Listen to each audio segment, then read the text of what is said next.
We're eating more and more octopus. It's an expensive delicacy in a lot of places. To avoid wild populations plummeting, a race is on to build the world's first commercial octopus farm. So is this the future of sustainable seafood, or an impossible project to enslave one of nature's most mysterious predators?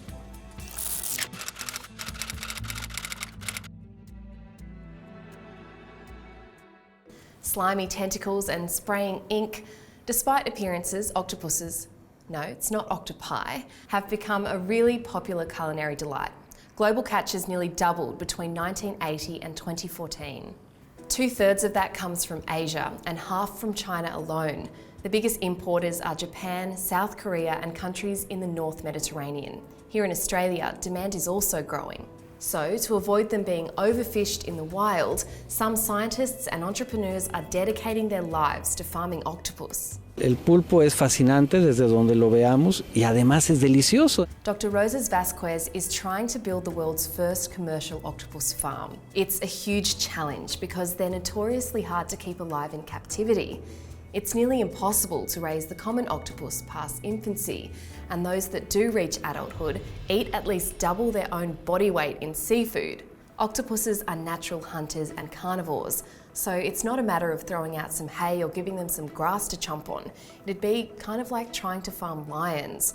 Plus, keeping animals together in great numbers spreads disease, so you'd need to vaccinate them, which begs the question, how do you vaccinate an octopus? Then there are the broader issues. For starters, they're really smart.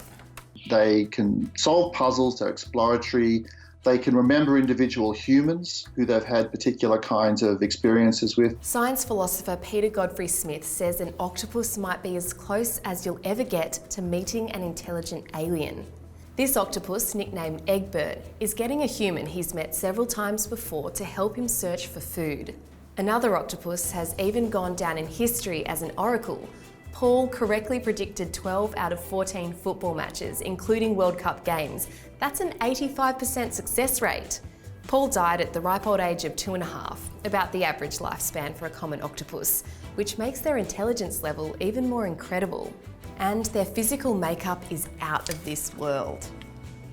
Octopuses have huge brains and 3 hearts. Their nervous system runs through their tentacles, so each arm can taste and feel, and each arm kind of has a mind of its own.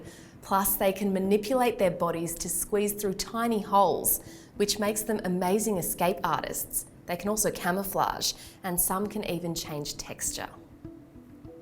Also, they take pride in their houses. The Beatles didn't write Octopus's Garden based on nothing. Octopuses collect all sorts of objects to protect and even decorate their homes. And they probably don't want those homes to look like this.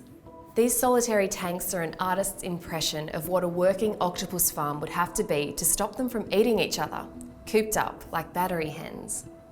Do we want to mass produce a highly intelligent, potentially highly sentient carnivore? Jennifer Jacquet is a professor of environmental science. She says the whole promise of sustainably grown seafood is overblown. In almost no cases is there a scenario where aquaculture has taken pressure off of the wild species. So when the task seems near impossible, the benefits are slim, and it comes at the cost of enslaving one of the world's most wondrous creatures. The case for farming intelligent aliens hasn't convinced me.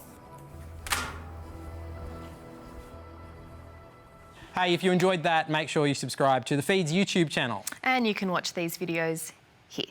See you next time.